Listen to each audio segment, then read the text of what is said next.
There has to be some common sense.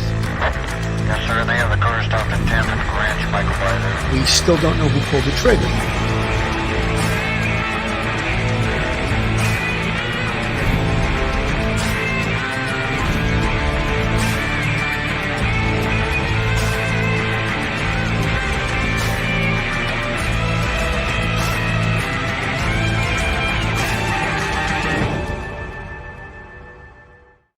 Hello, everyone, and welcome to Police Off the Cuff, Real Crime Stories. I'm your host, retired NYPD Sergeant Bill Cannon, a 27-year veteran of the NYPD. Folks, I'm sorry I had some technical difficulties earlier on the show, and now we're live. Before it wouldn't go live, but we're live, and here we are. Folks, the case of Suzanne Morphew, missing since May 10th, 2020, has taken on a new turn with the discovery of her remains. A lot of conjecture out there. What's going to happen now? Now that they've discovered her body, will they recharge her husband Barry Morphew, who was previously arrested for this case? That's the question that we all have. Colorado mom Suzanne Morphew's remains have been found more than 3 years after she failed to return home from a Mother's Day bike ride. The 49-year-old's remains were discovered during a search Friday in Moffett, a town about 45 miles south of Maysville, home she shared with her husband and two daughters, the Colorado Bureau of Investigation announced on Wednesday.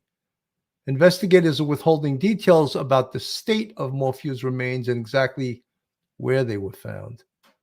The tragic discovery was accidental, as CBI agents were combing the area as part of an investigation unrelated to her disappearance. No arrests have been made since her remains were found and positively identified on Wednesday.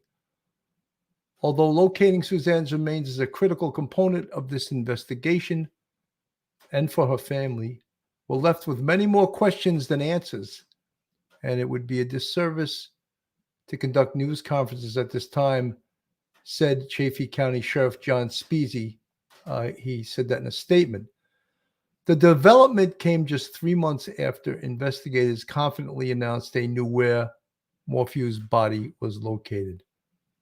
Prosecutors had said she is in a very difficult spot and that gathering enough evidence to prove she was murdered could still take years. It's not clear if officials had pinpointed Moffett, where the mother of two was ultimately found. Morphew never returned to her home after leaving for a bike ride on May 10th, 2020, while her husband, Barry Morphew, was away on business. The 55-year-old husband was initially charged with her presumed death, but prosecutors dropped the case last year after a judge barred the attorneys from calling most of their key witnesses for repeatedly failing to follow rules for turning over evidence in Barry's favor. Barry Morphew filed a $15 million lawsuit in May against prosecutors and investigators, accusing them of violating his constitutional rights. The couple's daughters, Macy and Mallory, have stood by their father, stating they never had a shred of doubt about his innocence, despite evidence that Barry and his wife's 25-year marriage was on the rocks. Morphew complained about the failing relationship in text messages to her best friend just months before her disappearance. The mother suspected Barry of having an affair and was carrying out her own long-distance fling with a high school flame for whom she planned to leave her husband. Morphew described Barry as a possessive and narcissistic man who was trying to turn their daughters against her. Barry has consistently denied any involvement in his wife's disappearance and claimed the two had a wonderful life, a wonderful marriage, even as he remains the prime suspect in the case. You know, folks, the big question that everyone has is now, is there going to be an arrest? Is Barry Morphew going to be arrested again? This case is still very, very complicated. And one of the things we learn about homicide investigation, of course, is something called victimology. And when we look at the victimology of Suzanne Morphew and we look into her background, we realize that her marriage had a great deal of problems. Both her and her husband were having an affair. Apparently, each knew about each other's affair. Um, when we look into some of the digital evidence, some of the written evidence, some of the video surveillance evidence, there's problems, but now that we have a body, her remains are recovered. Does that make it easier to prosecute? Well, the answer to that is yes and no. And the no part of that is because we must realize that she's been out in the elements for 3 years. So, will they be able to determine cause of death? Well, yeah, most likely they will be able to determine cause of death, but much of the evidence will be gone. Some of the possibly that could be DNA evidence. We've seen that in the Gilgo Beach cases where DNA evidence was still present after 12, 13 years. So could there still be DNA evidence? Could there be physical evidence? However, now that they know the location she was recovered, can they put her husband there via digital evidence, cell phone evidence, vehicle evidence, GPS evidence? So would it be possible now to still charge him? Don't forget the charges against him were dropped. And they were dropped with something called the case was dismissed with prejudice. And we'll get into that a little bit later, but with prejudice means that they can recharge. There's not double jeopardy does not apply. Without prejudice. The charges were dropped without prejudice. If they were dropped with prejudice, then they would not be able to charge him because it would be double jeopardy. However, in this caper, it looks like if they can develop the evidence, which will be very, very, very difficult, because once you drop a case against somebody, can't the defense use that again against the prosecution to challenge the defendant? And the answer to that is yes. So this would be an extremely, extremely tough case to retry. Impossible? No, not impossible, but very, very difficult. Let's listen to Good Morning America here. Development of the case of Suzanne Morphew, the Colorado mom who vanished on Mother's Day in 2020. Her husband was initially accused until the charges were dropped. Now, 3 years later, officials say they've found her remains. Ariel Resha is here with that story. Good morning, Ariel. Good morning to you, Robin. Investigators say they've never given up the search for Suzanne. Their discovery cracking the cold case wide open, raising new questions about what happened to the Colorado mom and who is responsible. This morning, a major break in a cold case that gripped the headlines. Colorado authorities say they've located the remains of Suzanne Morphew, the mom who mysteriously disappeared 3 years ago on Mother's Day. Investigators say they made the discovery around 45 miles south of Morphew's home while they were working on an unrelated case, not revealing the exact location or state of the remains. The 49-year-old vanished after her family says she went for a bike ride in May of 2020. Body camera capturing the moment sheriff's deputies discovered her bike on the side of the road in a wooded area near the family home. Hey, could you not touch that bike with your hands, please? Her husband, Barry Morphew, was initially charged with first-degree murder and tampering with evidence, but those charges were dropped just before his trial. He and his daughters speaking exclusively to ABC News earlier this year. What have these last 3 years been like for you? Just so traumatic. Like literally our worst nightmare. Did you have anything to do with the disappearance of your wife? Absolutely not. It's very hurtful to lose your reputation and your integrity. Barry filing a $15 million civil suit against prosecutors and local law enforcement, saying he was unjustly targeted. But prosecutors at the time saying they didn't drop the charges because they believed Barry was innocent. They wanted time to gather more evidence, and they thought they were close to finding Suzanne's body.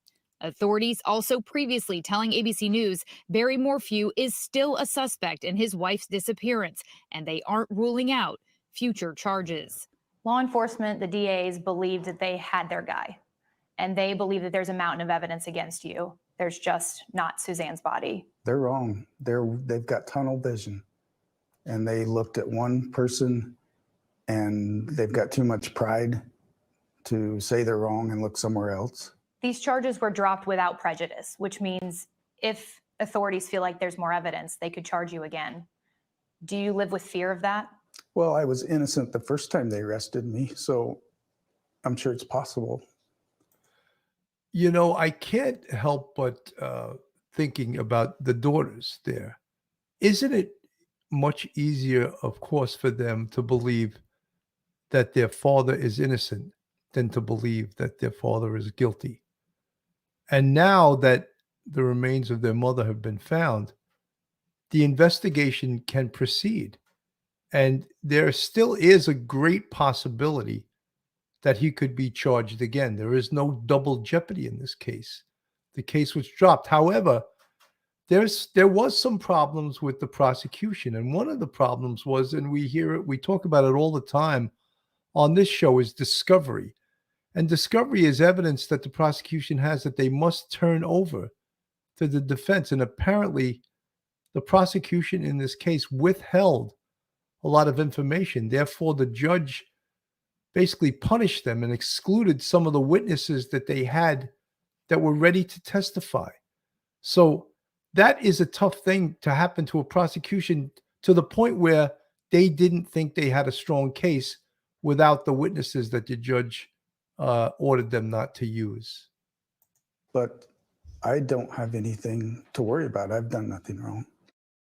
And overnight, Barry Morphew's attorney telling ABC News after the discovery of Suzanne, Barry is with his daughters and they are struggling with immense shock and grief, adding they hope that authorities will quickly admit their wrongful persecution of Barry, an innocent man, to treat the Morphews like the victims they are and charge the persons responsible for Suzanne's killing. Law enforcement sources confirm Barry Morphew is still a suspect in his wife's death. Guys. All right. Thank you so much, Ariel. And for more, let's bring in our chief legal analyst, Dan Abrams. And Dan, could this discovery potentially change the case against Suzanne Morphew's husband, the case that was dismissed in 2022? Absolutely. But the question is, which way does it change it? It could change it one way or the other based on exactly what they find. Now, remember, the authorities are being very tight-lipped here about exactly what they found and how they found it. And that's because they believe this could be a critical piece of evidence in connection with this investigation. Think about something like cell phone data, right? Which becomes a very important potential piece of evidence. Where the body was found then becomes critical. I know you want to make clear that double jeopardy is not a concern. He could be charged again, as you've been saying.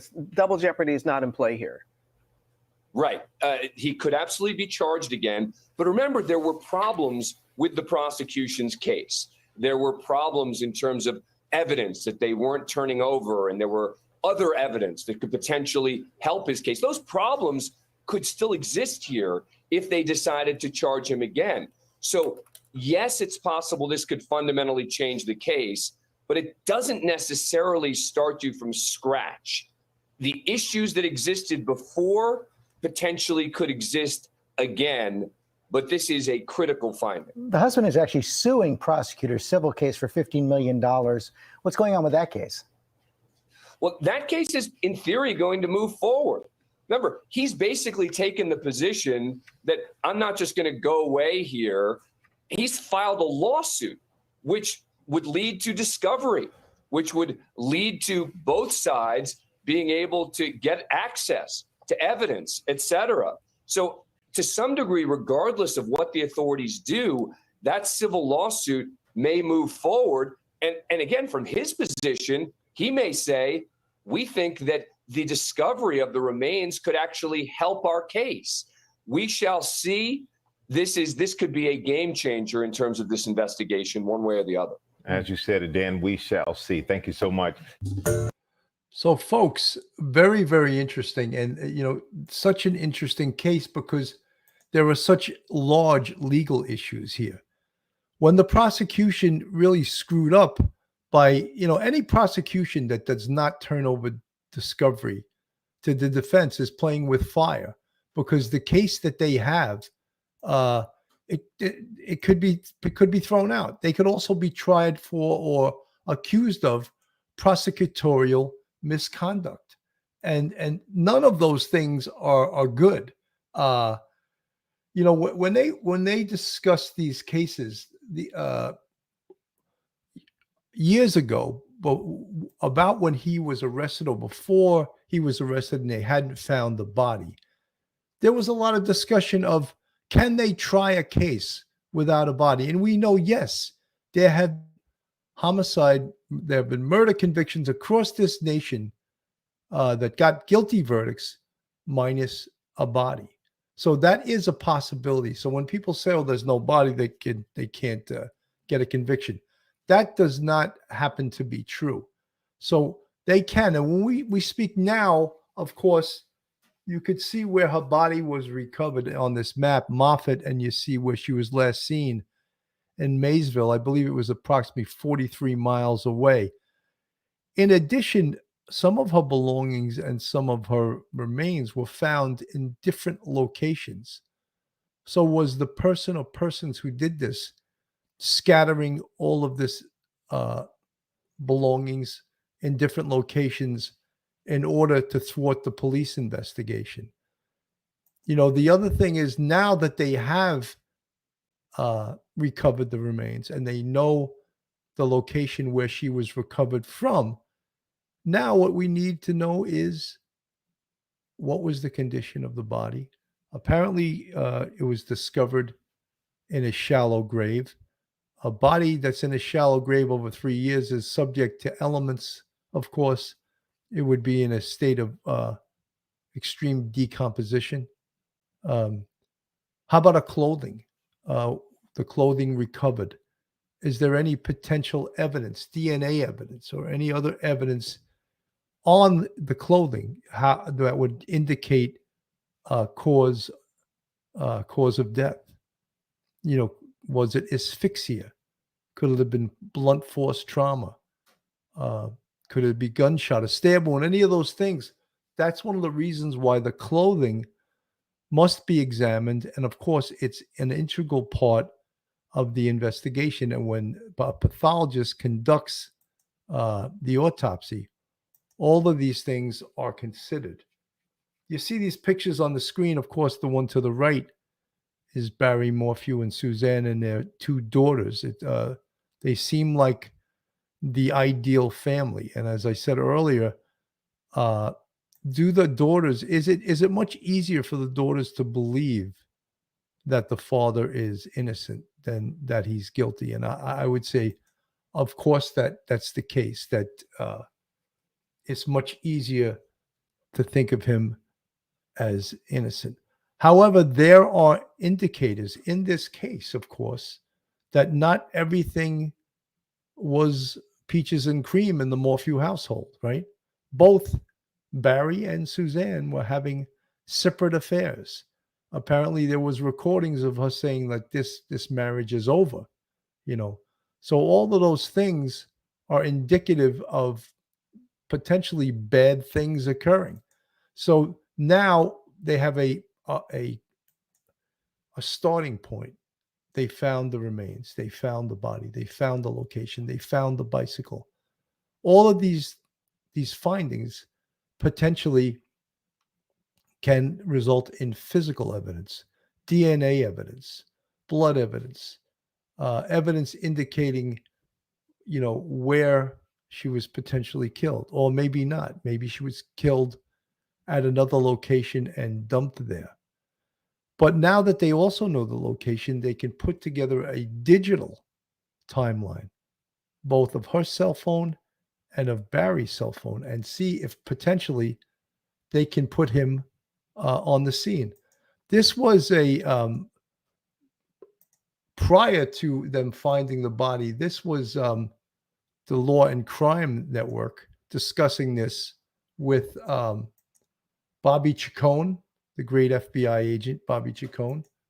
I'm going to put this on the screen if it loads up, if it cooperates with us. Her last proof of life was at 2:03 p.m. when she sent a selfie to Jeff Libler, the man she was having an affair with, and a text message a few minutes after. She didn't respond to his messages around 2:44 and 2:46 p.m., and around the same time, Barry Morphew put his phone into airplane mode. Investigators say they believe Barry, quote, took steps to dispose of evidence in Suzanne's disappearance and death, create a false alibi for himself, and stage a crime scene. Suzanne was reported missing by a neighbor on May 10th. Her bicycle was found in the woods the same day. Her helmet was found in another location, but other items she normally biked with, like her Camelback and cell phone, were at home. That same day, Barry Morphew was spotted on surveillance cameras in Broomfield, making at least 5 trips to garbage cans near a McDonald's and a hotel. Also included in the affidavit, the fact that Suzanne was secretly recording Barry with a spy pen and taking notes on her phone about their relationship. You know, folks, if you're someone who always has their cell phone with them, always brings it, is it not suspicious when your cell phone is not with you? Yeah, I believe it is, because it's very specifically, everyone knows that a cell phone is a tracking device, a walking, talking GPS device. So the fact that she didn't have her cell phone with her is quite suspicious. Saying, quote, not safe with you, can't be trusted, and oppressive. They also found inconsistencies in Barry's story. The affidavit concluded with, quote, Barry could not control Suzanne's insistence on leaving him, and he resorted to something he has done his entire life, hunt and control Suzanne like he hunted and controlled animals. But whether this timeline or the evidence is enough to convict Barry Morphew of murder will be up to a jury to decide. And now, for the first time since Barry's arrest, court documents have been released with color photos of some of the evidence you saw in that piece. Prosecutors say proved that Barry Morphew killed his wife, including in the court documents text messages between Suzanne and a friend prior to her disappearance in May of 2020. On March 25th, 2020, Suzanne writes to the friend, I need to ask your opinion on it. He also asked me if I'm talking to anyone about our marriage, like friends. The friend replies, make sure he doesn't see your phone. You keep it with you. Suzanne, he came home when the girls are gone. He won't speak of divorce, begging for another chance. I'm so torn, but I'm in my heart, I know who he is. Later, then on April 2nd, the friend writes to Suzanne, how are things on the home front right now? Suzanne replies, it changes like the wind, as usual. Long text this morning of apology and declaration. It's sad. I feel bad. I don't want to cause him to have to do this. There's just become a point that the reality of what's never been there is sobering, and I've accepted what is. He can't change the core person, makes me wonder what the young me was thinking. And on one of the most compelling messages included in the documents was this one, a text from May 6, 2020 on Barry's phone that had been deleted, reveals what FBI agent Johnny Grusing believes was a very significant step on Suzanne's part to leave her husband. The message reads, I'm done. I could care less what you're up to and what you've been doing for years. We just need to figure this out civilly. Let's bring in our investigators tonight. Joining us in Salt Lake City, Utah, retired police commander and host of Profiling Evil, Mike King, and in Los Angeles, California, retired FBI Special Agent Bobby Chacon. Good morning to both of you, or good evening to both of you guys. So, folks, this is about a year ago. So he was still being charged, and they hadn't found the remains. So all of these things that have just occurred, this was a year ago. They would not be able to predict this. Great to see you, Mike. To you first on this. First of all, let's talk about the change of venue. Chaffee County, it's a pretty small county, and people know this case. Was that the right decision by the judge to get it out of there? I wonder if the judge is just looking at this as, how do I avoid the the least number of appeal processes that may occur and reasons for filing an appeal if in fact Morphew is convicted at some point down the road. So if there's that argument out there, why not make the change? It's a small enough venue that it's going to be pretty hard to find a juror anywhere in the United States that has. Well, you know, folks, all of this stuff is academic because this was the, you know, obviously the charges were dropped because of, you know, the prosecution obviously wasn't sharing discovery information. So we don't need to listen to that. To try to create, you know, a doubt in one juror's mind, which is all they need. So I think that I think the evidence is there. I think the story is told by the physical evidence in this case. He was moving around that house. He used some kind of, like he was shooting at chipmunks as an excuse onto why his phone is tracked all around that house around the same time they think the murder is taking place in a very erratic fashion, as if in the prosecution's theory, he was a very avid dart tranquilizer user on animals. He could have used a tranquilizer on her that didn't take effect for a while, and she was stumbling and trying to get away. And sure enough, the physical evidence of that phone moving around that house in that such an erratic fashion that he explained it away that he was shooting chipmunks. And obviously, that's probably going to be what he says at trial. You know, folks, so interesting because if that is the case, that he drugged her or shot her with a dart like he uses in his hunting, will they find evidence of that type of poison in her system 3 years after her body was found? Very interesting. And I don't know the answer to that. A pathologist, it could have dissipated. It could no longer be able to trace the toxicology. I think after a certain amount of time, the toxicology is not going to be available, especially when a body's been buried. It's been subject to animals. It's been in a state of huge decomposition. So I don't know if the answer to that. I would imagine that it's not going to show up in the toxicology. Mike, give us a sense of how this community has been brought in, and actually the country has just been fascinated by this story. And they really do, they wanted answers. They wanted to find this woman alive. She's got, you know, a family. And this was one of those cases that hit home, did it not? And it's going to be pretty easy for prosecutors to get whoever is on this jury to fall in love with this woman. Yeah, I think one thing, and I would like to say on a point Bobby was making about that mobile drift that's occurring in the home. This is an area where there's really poor cellular reception. And so a phone can sit in one place and it will actually appear like it's drifting in a lot of places.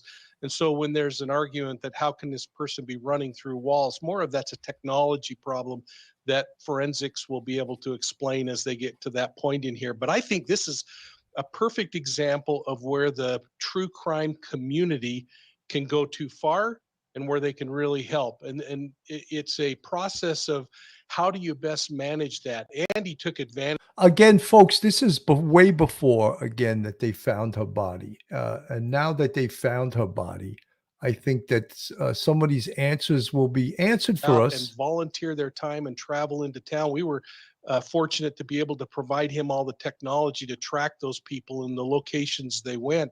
And it was really neat to be able to very remotely, I might say, support him in his efforts as a family member.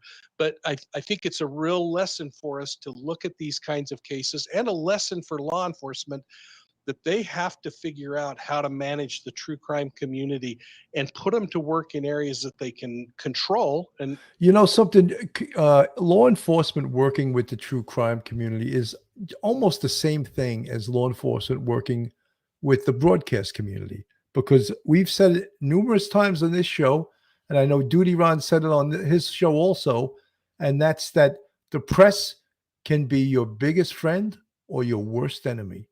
And you can apply that to social media also. They can be your biggest friend. They can actually find out things sometimes that the police don't find out. And if they share it and do it responsibly, they can actually help the police, but they can also hurt an investigation. And get information that won't hurt their case, and yet stay out of their way when it comes to the fact that people want to help. Bobby, that's the problem, isn't it? To keep them, it's one thing to say, hey, we're looking for volunteers in a certain area, it's gridded off, it's organized, but it can quickly turn on you, can it not? And you can lose, and you possibly can compromise an investigation if too many cooks are in the kitchen and people that are not professional. Usually, sometimes that can happen, Ted. I hate to, pour cold water on anybody's efforts like that, and especially when they have the feeling that they're not getting enough service from their local authorities. I think they have the right to get out there and do searches. I think it has to be done in the right way. I've seen it done many, many more times the right way and very few times the wrong way, but it does happen the wrong way sometimes. And so, somebody has to be out there and hopefully helping them. There are retired guys like Mike and I who actually will go out with groups like that and make sure that they don't cross that line that you're talking about and you're describing, Ted, and hurt the case, because that can happen. It doesn't happen often. It can happen. People can be overzealous in trying to do the right thing. Their hearts are usually in the right place. And so all it takes is a little management, usually on that front. We'll take it. So, folks, this, of course, was when he was Barry Morphew was still being charged, and we all know the results of that were that the charges were dropped based on the district attorney not sharing discovery material. Well, how, things that can, help convict someone, or exculpable information that can help prove someone wasn't guilty, they must be turned over. And if the prosecutor has information that's helpful to the defendant, they can't just hold it. And apparently that's what occurred in this case. And now try to build this case again. Very, very tough now, because the eyes are going to be on the prosecutor. That you screwed up once. Now why are you getting another chance here? And that's a problem. I think that's going to be a distinct problem in this case, no doubt. And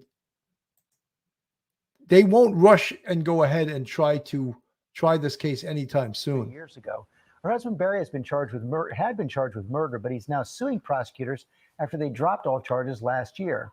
Reshef has an exclusive interview with Morphew and his daughters. Good morning, Ariel. Good morning to you guys. Barry Morphew says his life is ruined. That $15 million civil suit accuses prosecutors and law enforcement of lying and withholding evidence, focusing only on Barry Morphew and humiliating him. But authorities tell us they didn't drop the charges because they thought Barry was innocent. They felt they didn't have enough evidence to convict without Suzanne's body. This morning, demands for justice for Suzanne Morphew, 3 years after the Colorado mom mysteriously vanished on Mother's Day in 2020. Authorities believe she is dead, her body never found, now officially classified a cold case. Somebody in this community needs to keep her name out there. Suzanne's husband, Barry, initially charged with first-degree murder and tampering with evidence, but those charges dropped just before his trial. Now Barry and his daughters Macy and Mallory are speaking exclusively to ABC News, claiming his life has been ruined by false accusations.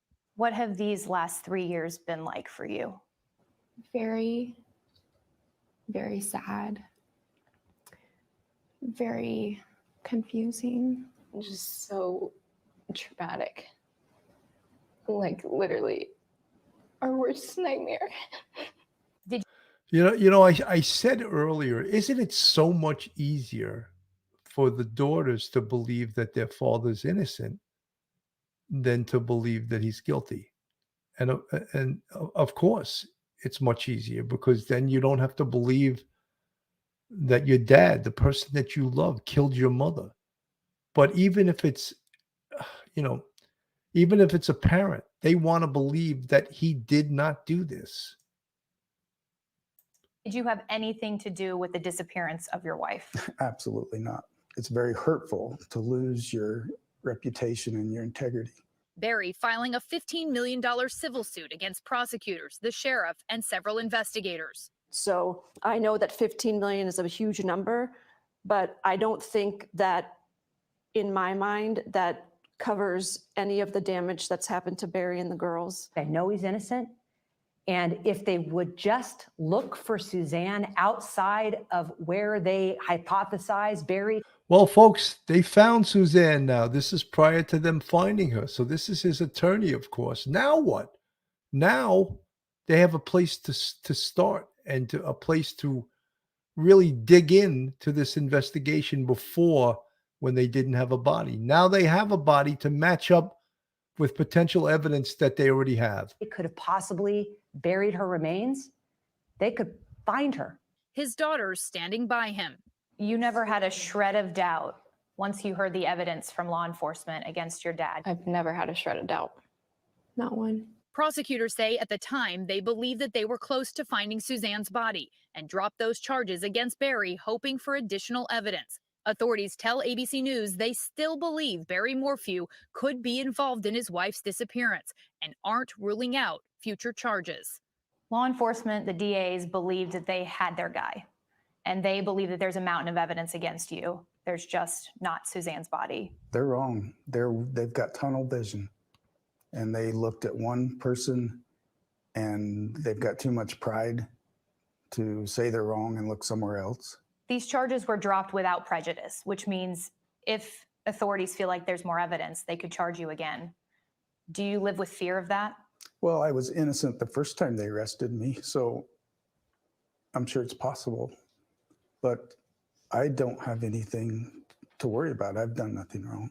Was there any indication before she disappeared that something was amiss? No. Did you observe any fights, arguments, disagreements between your mom and your dad? That It's sort of strange that she's asking the daughters these questions right in front of their father. Like they're going to be truthful. They're going to say, oh, yes, they were fighting all the time. Oh, no. And my dad threatened her. You know, of course they're not going to say that. I mean, it's so predictable that she's asking these questions. No, they're not going to tell you what time it really is. They're going to tell you what time they want you to know. You know, it's just crazy. that concerned you before? No. Prosecutors offering texts which appear to show a strained marriage, Suzanne referring to Barry as Jekyll and Hyde, and just before she disappeared telling Barry, I'm done. Suzanne confiding in a friend, Macy and I had a very tough talk yesterday. She's weary of the tension here. She knows how he is toward me and almost begged me to divorce him. He's still pulling Mal in. But Barry and his daughters deny the marriage was in trouble. We had a wonderful life, wonderful marriage. She was just so loving and giving and such a good mother. Before her disappearance, Suzanne fighting cancer. And I know that she was going through chemotherapy for the last couple of years before her disappearance. And I know she was going through some hard things and made some bad decisions. What kind of bad decisions? She was really having trouble with the chemotherapy and the drugs. Investigators also say she was involved with someone else. When you found out that Suzanne was having an affair, what was your first thought? My heart was broke. My heart was broken. I didn't believe it. What's been the hardest part? But he was also having an affair at the same time. So, you know, his heart was broken, but he was also breaking her heart. Just not having mom. Not knowing. It's really difficult, especially because of the lack of closure we have. And Barry Morphew has moved out of Colorado because he says the public and media scrutiny has been too much on him and his daughters. The Chaffee County Sheriff's Office and DA Linda Stanley both saying they cannot comment on pending litigation or on ongoing investigations. Bottom line here, guys, Suzanne is still missing and no one has been held accountable. So many questions. Just really intriguing, Ariel. Our thanks to you. So, folks, again, I thought that would be interesting to watch. That was, of course, guys, I'm sorry. I'm like, I have a cut that I can't stop from bleeding. I cut myself shaving, and it's like I have to raise it because I'm continually wiping it off my face. Yeah, just absolutely crazy that the daughters there, of course, you have to feel sorry for the daughters because they want to believe that that their father's innocent, even against all odds and against all information that shows he's potentially culpable, that he's potentially the guy who killed their mother. So it's just really crazy. Folks, this is Police Off the Cuff, real crime stories. If you like real crime, true crime from a police perspective, you're in the right place. And if you're not subscribed to us, go on our YouTube, hit that subscribe button, give us a thumbs up, and ring that bell. And if you want to contribute to us, we have a Patreon with 3 different levels. And we also have a YouTube channel membership with, count them, 5 different levels. And you see the folks in the green font in the chat. They're part of our YouTube friends, family, and subscribers. And we really appreciate them and everything they do for us. I want to play a little bit of a legal expert discussing this case to see everyone's a legal expert these days. But let's see what he has to say. And I'll play this. Skeletal remains of Suzanne Morphew. She disappeared back on Mother's Day 2020 in Salida.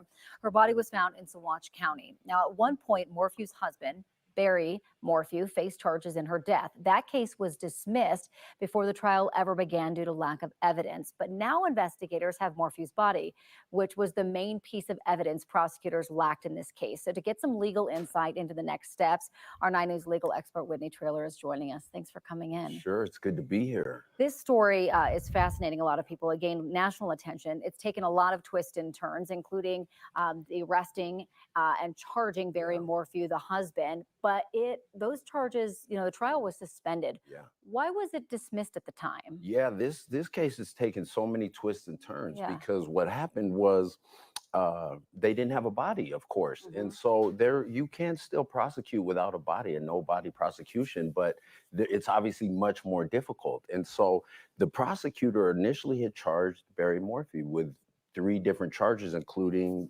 murder.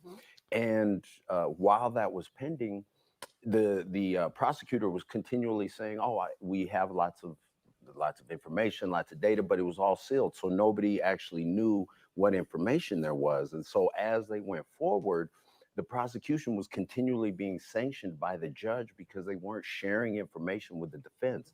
So allegedly there was another male's DNA found on the bike. And See, folks, if that's the case, if there's another male's DNA found on the bike, then the prosecution has to let the defense know that.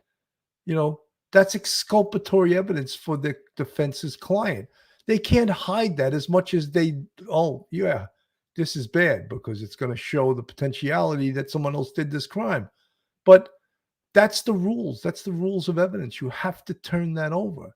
So if they were withholding exculpatory evidence, that's bad news, And then again, if they decide to retry this case, they have to live with their past conduct. You don't think a defense attorney, that's going to be one of the first things that he says to a jury? That when he was tried, that the prosecution tried to hide exculpatory evidence? You don't think they'll say that? Of course they will. So I don't know why the prosecution did that, and I'm sure they have their own story. Perhaps the judge may have been a little too harsh, but exculpatory, all evidence discovery, you must turn over to the defense. If they didn't do that, then you can understand why the judge ruled in this way. Those kind of things were not shared with the defense. So ultimately, just days before the trial, the case was dismissed, but it was dismissed without prejudice. So that means that it can be brought again. If it was dismissed with prejudice, they would not be able to bring it again. So we know Barry Morphew was charged, was arrested. No trial actually started, and there was a reason for that. A lot of people have been bringing up this double jeopardy thing. Talk about how that really doesn't apply in this situation. Yeah, double jeopardy doesn't apply here. He wasn't tried. And so double jeopardy is a beautiful thing in the Fifth Amendment that prevents us from being tried twice for the substantially same crime. So an overly zealous prosecutor tries somebody not guilty, they try it again and again and again until they get it right. And so double jeopardy here, he was not tried.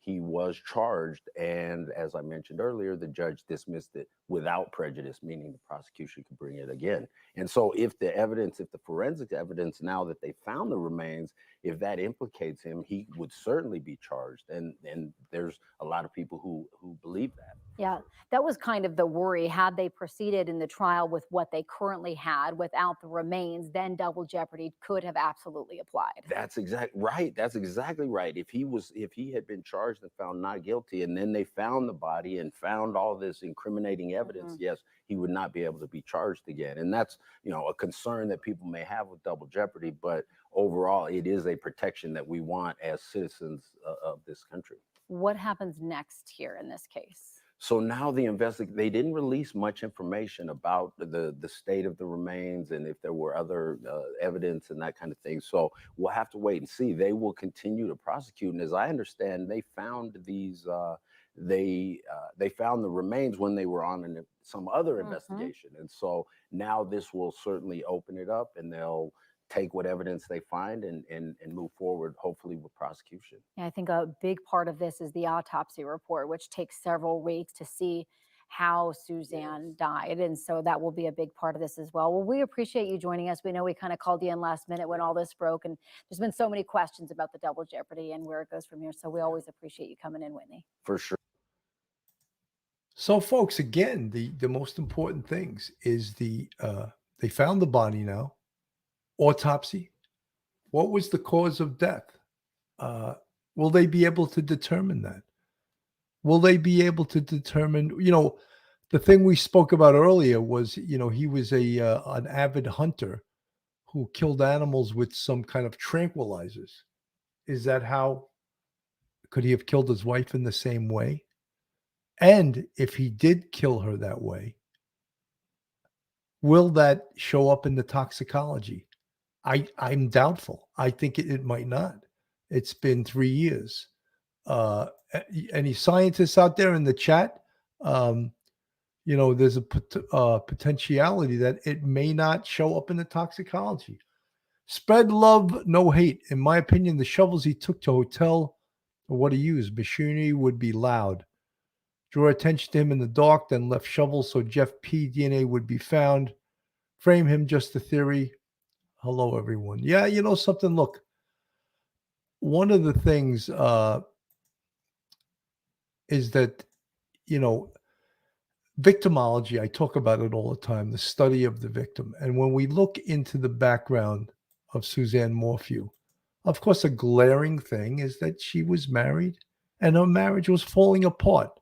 Now, in 80 to 90% of all homicides, the person that committed it is the person closest to the victim. So is that why they immediately look at the husband? Yes, that is the reason why they immediately look toward the husband. Now, they also have a location of the body. And as I understand, this being a rural area, cell phone GPS may not be as reliable in an area like this because there aren't as many cell sites out in this rural area. If we look at the map here, how many cell sites are there out in this area of Moffett? Will it show Barry Morphew's cell site hits, or did he had his cell phone on airplane mode during this? Is that what he was doing? Does that make him more culpable, or does it make it more suspicious? But you still have to prove it. Whether or not we all believe he did it doesn't mean a damn thing. It has to be, we have to have evidence. And the defense will, of course, try to always raise reasonable doubt. And, will they be able to tie the cell phones, the cell phone pinging? This is not a city area that they could tie these cell phone pings to for a location. And so that's the evidence that we might have in an urban area may not be as reliable in a rural area like this. And especially, again, here's someone premeditated, so he's going to make sure his cell phone's not trackable. an unrelated investigation that finally led deputies to Suzanne Morphew's body in Saguache County. Tonight, a source familiar with the investigation told 9 News they discovered skeletal remains and identified Suzanne based on dental records and her cancer report. She disappeared from her home in Salida in 2020. Prosecutors eventually arrested her husband, Barry Morphew, charged him with murder.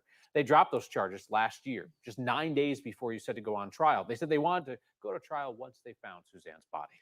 Last Friday, they finally did near the town of Moffett, about 45 minutes south of the Morphew's home.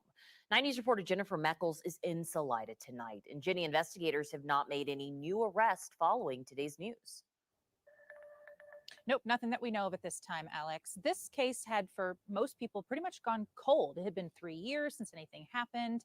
No current suspects in the case after those charges were dismissed. So it certainly came as a surprise today for folks both here in Salida and around the country who have been following for such a big break in the case. More than 3 years after Suzanne disappeared, many still held hope answers would eventually come. Someone needs to keep her name out there until she was found. And now we will continue to do it until she gets full justice. Tisha Leeway spent years getting to know Suzanne at the salon. Small town connections. When Suzanne disappeared on Mother's Day 2020, Tisha helped plan search parties. Learning investigators finally found something comes as a relief. I think it's great that they found, her remains, and now people can finally, I guess, get a sense of relief that now we can move forward as far as being able to find the justice that she deserves now. The Colorado Bureau of Investigation won't say the exact location where they found Suzanne's remains last Friday, only that it is near Moffett.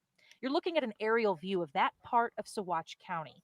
Investigators were on site for a different case when they came. So, folks, you could see this is an extremely rural area out there in the sticks. So, cell sites, I don't think there is going to be a lot of different cell sites. I would imagine that the cell phone service in an area like this is extremely spotty.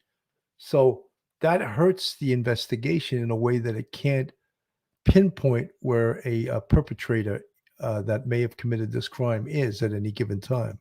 Across Suzanne's remains, positively identified on Wednesday by the El Paso County coroner. The FBI, the CBI, the sheriff's department has always, the sheriff especially department has always said, we need her body to finish this case out.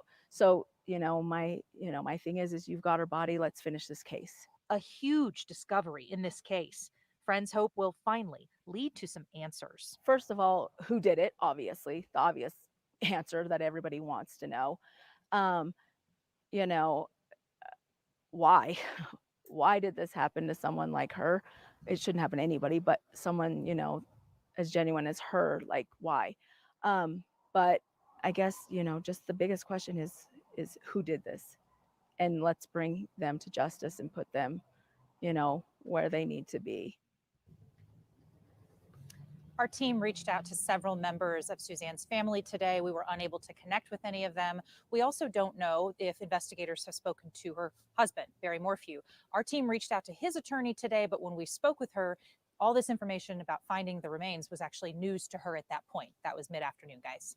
And you mentioned the husband. I mean, we remember very clearly. Boots in the chat, what a creep. I'm sure you're referring to Barry Morphew. After 3 years, he probably thought he'd never get caught. Surprise, dude. She was so beautiful. Has he been rearrested? Boots, they're not going to rearrest him till they absolutely have the goods on him. I think they've learned their lesson. They're not going to arrest him prematurely. If and when they do rearrest him, they're going to make sure they have such a solid case, because the defense has such an avenue to create doubt. Even on the fact that he was arrested one other time, they can get a jury to be sympathetic to that. Oh, he was arrested. He didn't do it then. He didn't do it now. They can create doubt. That way they could say the prosecution was so eager that they weren't turning over discovery to the defense. They can use all those things to create doubt. So Boots, yeah, will he potentially get arrested in the future? Possibly, but if they're going to arrest him again, they better have it. They better have all the goods, or else they'll have egg all over their face. Prosecutors saying that this was the missing piece. They needed her body in order to file charges again against him. And I think a lot of people were wondering tonight, will that happen again, and potentially how quickly? Yeah, that was one of the first questions this friend said to me today is, okay, we have this piece. Now what happens next? And does it include him? All right. Lots more to come on this for sure. Jenny, thank you. So at this point, investigators aren't talking. Not the CBI, not the sheriff's office, not the Chaffee County DA, who filed the original charges against Barry Morphew. 9 News reporter Mark Salinger walks us through the months of searching and that aborted murder trial. It's been more than 3 years since Suzanne Morphew was last seen. 3 years since the day law enforcement believed she was killed. Investigators say this is the final picture Suzanne took on the afternoon of May 9th, 2020. It's the last piece of evidence that shows her alive. She sent the picture to a man in Michigan she was having an affair with. Suzanne was reported missing the following afternoon. The first deputies to arrive at the Morphew home found her mountain bike nearby in the woods off the road. Can you try to call the husband and see what type of bike she has? My daughter, she's at Barry's house. Okay. All right, yeah, Her husband, Barry, arrived home that evening after he says he was on a work trip in Broomfield. He immediately asks if an animal could have killed her. Lion? Yeah, it was just like Was that no lion? Mountain lion? For months, state and federal. That is rather a strange question to ask by the husband. Could a lion have killed her? I mean, I don't know. I find that a little bit bizarre, like trying to redirect attention from himself to an animal. Investigators searched for Suzanne and any clues that might lead to answers. On May 13th, 2020, her bike helmet was found near the road. On May 22nd of that year, the FBI searched through a construction site in Salida that Barry had been working on. I believe the house is just below us right now. In September of 2020, Suzanne's brother Andy couldn't stand by and watch any longer. He organized a team of dozens of volunteers from around the country to search for Suzanne. Each search turned up few results. Please, we'll do whatever it takes to bring you back. It wasn't until May 5th, 2021, nearly a year after Suzanne went missing, that Barry was arrested. And I wouldn't bring charges unless I was confident. District Attorney Linda Stanley charged Barry with murder in the disappearance of his missing wife. She didn't reveal what evidence she had, but promised the public there was enough to convict him. And it's about all the individuals that knew her and loved her and cared about her. After a year of preliminary hearings and pretrial court appearances, prosecutors dropped the charges against Barry, saying they don't have a case without the testimony of the expert witnesses the judge ruled to exclude from trial. That's what innocence looks like right there. How do you feel, Barry? Barry Morphew's attorneys just got us a statement while that story was airing. They told us, quote, Barry is with his daughters, and they were all struggling with immense shock and grief. They had faith that their wife and mom would walk back into their lives again. Morphew's defense team says that law enforcement did not notify the Morphew children that their mother's body had been found. They insist that Barry Morphew is innocent. He could be charged again since prosecutors dropped his previous charges before the trial started. If additional evidence points at Barry Morphew, the prosecution is not really going to have any problem at all refiling the charges. The case was dismissed without prejudice. On the other hand, if someone else is implicated, all of the evidence that seemingly pointed at Barry Morphew is going to be used by the defense. It all depends on who, if anyone, the district attorney charges in this homicide case. The DA handling this case is facing an investigation of her own. A state counsel is looking into allegations of misconduct against DA Linda Stanley after a complaint by Barry Morphew's lawyers. Back in April, his attorneys asked the Colorado Supreme Court's Office of Attorney Regulation Counsel to investigate allegations of unethical behavior. That group has the power to discipline attorneys across the state. That same counsel has censured Stanley for misconduct in a previous case. Barry Morphew is also suing the DA along with the state and federal investigators over his arrest. Absolutely. I think that, it would be a mistake to allow the same district attorney to prosecute this case. And, I spoke about potential prosecutorial misconduct, and that's based on the discovery material not being released. And yes, that could be viewed as that, plus the lawsuit that Barry Morphew has filed against them. So perhaps if they do retry this case, maybe they should use a different district attorney. Folks, if you're looking for a great attorney, defense attorney in the New York City metropolitan area, then Joe Murray is your man. Joe Murray is a retired member of the service, a retired police officer, and you can reach Joe on his cell at 718-514-3855. Email him at joe@jmurray-law.com or go on his website, jmurray-law.com. Joe is a fantastic defense attorney as well as a huge, huge supporter of the Police Off the Cuff podcast. And we really appreciate everything Joe has done for us. Folks, that's our show for this evening. We're going to be following this case. Obviously, today's information changes the whole scope of this case, changes the fact that now they do have the remains. Now they have more evidence. Now they can apply this evidence potentially to a suspect or recharge Barry Morphew, but I'm sure that's going to take a lot of time. They're not going to just fly off the handle and try him without working on this case and making sure their T's are crossed and their I's are dotted. Folks, Police Off the Cuff, Real Crime Stories. Thank you for tuning in tonight. Have a great night, and God bless everybody. One episode just ain't enough.